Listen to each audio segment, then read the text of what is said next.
You know, even in Zima, you're speaking in Magumbaya.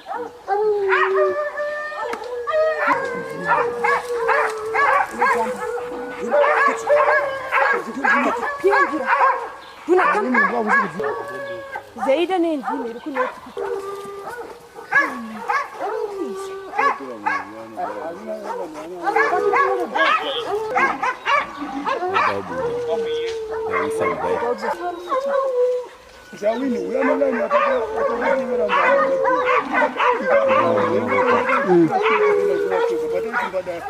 The dogs are full.